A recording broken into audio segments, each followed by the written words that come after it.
said cleansed Constantinople when they invaded Constantinople in 1453 and butchered so many Christians that the Bosphorus Strait ran red with Christian blood. We offer Christ as our example and the teachings of the apostles who emphasize, come and stand here. Come and debate here. Come and debate here. Okay, ask one question and then I'll answer. What's your question? The question was that Christians, they started World War I and World War II. Non-Muslim were involved. Okay, let me address that point. Let me address that point. No. So he's all. The question is, Christians started World War I and World War II, not Muslims. Yeah, he said that. Let's just deal with that for a moment. Alright. Because the reality is World War I was started by an ideology of nationalism which is in direct contradiction to the Christian faith. Christians are not nationalists. Christians form a pan-confederacy of ethnicities and nations bound together in their love for Jesus Christ. Amen. During World War II, that was an ethno-nationalistic ideology, and it is interesting that the Grand Mufti of Jerusalem, a Muslim, sided with Hitler because he also hated the Jews. Perfect. True, that's true, that's right. It was interesting that the Albanian Muslims sided with the Nazis and had a special division of the Waffen SS in the Waffen SS. And guess who played a role in encouraging and legitimizing the recruitment of Albanian Muslims into the Waffen SS? The Grand Mufti of Jerusalem. And this is one of his quotes. It is interesting that thousands of Jews were saved by being hidden in Catholic monasteries around Europe. Wait, when when Rommel the Desert Fox went through North Africa and went to Morocco, yes. I fact-checked, and there is no record of Rommel the Desert Fox going to Morocco. On the contrary, as per historians, he was not anti-Semitic, and there is no record of him expressing hatred toward Jews. So, I'm not claiming to be like an expert. One question and then get out of the ring. You're not an expert. One question and then get out of the ring. Get out of the ring, Went through Algeria, went to the Kingdom of Morocco. Rommel was like, okay, yeah, give us your Jews. And then the King of Morocco was like, what Jews? There are no Jews here, only Moroccans. And there are actually a lot of Jews in Morocco. I'm not denying that there were good Muslims. But I'm not denying that there were good Muslims.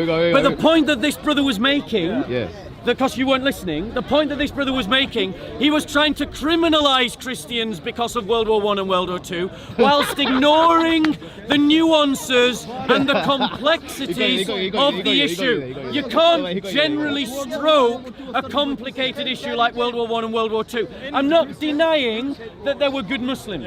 I am pointing out that Albanian Muslims sided with the Nazis and had a special division in the Waffen SS, and that the Grand Mufti of Jerusalem was a personal friend of Adolf Hitler.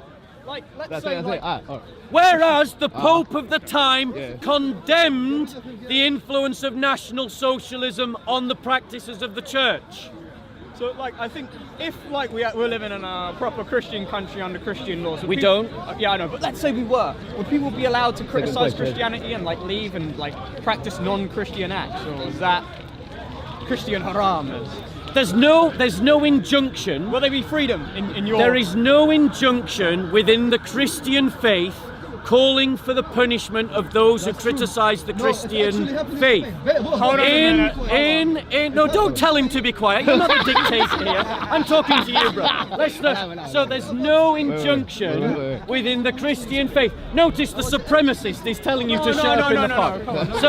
So in terms of the Christian faith, there is no injunction within the New Testament calling for Christians to punish one another, except that they be excluded from the church. That is the only punishment that is prescribed in the New Testament. Now, Christians in the past from the 11th century to the 1700s, due to civil authorities, did practice capital punishment for heresy and apostasy.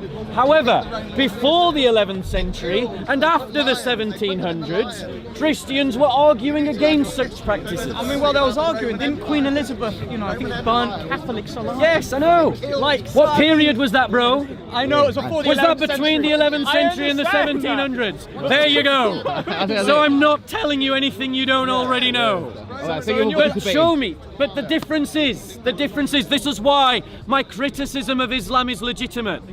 Because in Islam, apostasy laws are commanded by Muhammad. Yes. They can never be changed. Yes. Which means that whether I live in the 7th century, the 10th century, the 14th century, the 17th century, or the 21st century, the punishment for leaving Islam is what? Death. Execution. It's cool talking to you, man. So, what's the punishment? Come on. Why Richard the Lionheart went to Jerusalem? Why did Richard the Lionheart went to Jerusalem? Yes. Because Christians were fighting to liberate Christian land from Muslim occupation. There was bolt. Christian land. Where's the document? There's no historian, brother. So, the kind of nonsensical argument made by my Muslim colleague here is that there's no document calling Palestine and Syria and Egypt Christian land.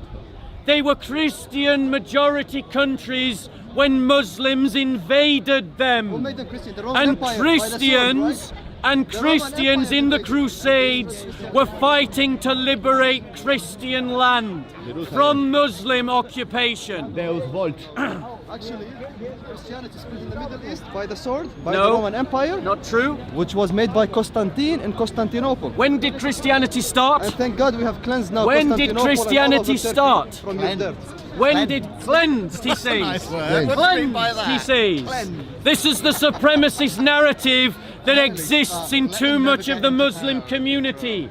There are too many Muslims who buy into a narrative of supremacism and bigotry against Christians, and we don't call it out because of political correctness and a weak, liberal, progressive ideology. He said, cleansed Constantinople when they invaded Constantinople in 1453 and butchered so many Christians that the Bosphorus Strait ran red with Christian blood.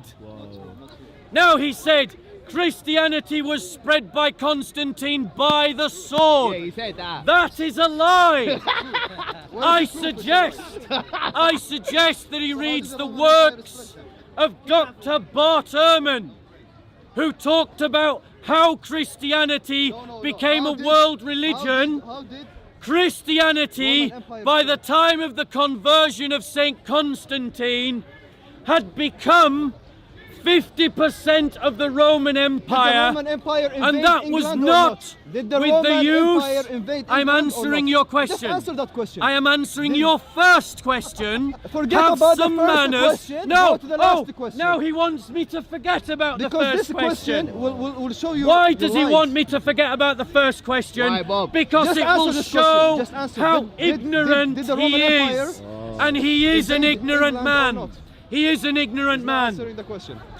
I'm answering your first Just question. answer this question. No, quickly. I will answer I don't your have time for this. Answer first this question, and then I will answer your Be second quick question. then. Don't take your time. I'll take my time No, just be because quick. I am not your dhimmi and you are not the caliph. I don't pay you a jizya tax, and I never will. And I never will. The You're a day funny they guy. bring out the Listen. jizya tax in the UK, Yeah. I will go to court for murder because I will kill the tax collector. I'll die before I pay the jizya. Perfect. I didn't ask. I don't need your So- money. Keep it to yourself. So, Answer me one question. back to the Did Christian Roman Empire. invade England or not? Right, I'm going to show just how stupid very this man simple is. question. Okay, yeah. The Roman Empire invaded England at the time of Julius Caesar. That was 300 years before Constantine, you So clown. they weren't Christians? They were not Christians, Okay. they were pagans. When did they turn This is Christians? what When did they turn happens Christians? when someone Roman gets baths their in Bath. knowledge Go of to the Roman history baths in and Bath about and look at the Christianity religious from the symbolism. likes of It ain't Zacchaeus Christian. Knight. It's Aqua Sulis. Who's that? It's Who's that? Aqua Who's that? Sulis. You The don't god know of anything water about the in history of Bath. these lands, bro. You're ignorant. You're a I know that. moron. You You're a- don't know Go to anything the about the Roman Christian baths You think lands. you're in smart? Bath You and think look you're at the smart? symbols of Constantine. Constantine. It Constantine. wasn't symbols of Christ, it was You're a symbols Mongol of in reality. Aqua Sulis in the Roman baths Even- of Bath. Do me a favour. About Steve knows 100 more than miles you. to the I west. know Get a more than train you. there. You You don't famous. know You anything, know bro. nothing about the Julius history. Caesar invaded England in what year? I don't care fucking invading What England. year? Swearing there. What year? Swearing I when you don't lose care it. What year? All I know that. What year? I don't know What what year. I year? don't care What year. It year? doesn't matter. What year? Why doesn't it matter? It does matter Why? because he made the argument Yeah. that the Roman Christians invaded England. But the fact is, Julius Caesar invaded England before Christianity started. You got caught there. That's how idiotic this man is. You're talking nonsense. And Yeah, you're yeah, swearing yeah, it when you But when you let's start look to at all do the lands that Muslims invaded. Yeah. Egypt, Yeah. Syria, Yeah. Palestine, Armenia, Georgia, Turkey, Morocco, Tunisia, Libya, Spain, Portugal, Sicily, Italy, Hungary, Romania, the Roman Slovakia, Czech, Albania, Macedonia, Pakistan, Afghanistan, India, nothing to do with Christianity. the Persia. All of these lands were invaded by Muslims, and most of them were invaded before the First Crusade. Learn your history, Christians, and learn to tell your own history. Because if you don't tell your own history, your enemies will tell your history for you. And that is why it is important that you know your history. It's why it's important that you know your own history, so that people like this cannot villainize the Christian faith based upon their ignorance of history.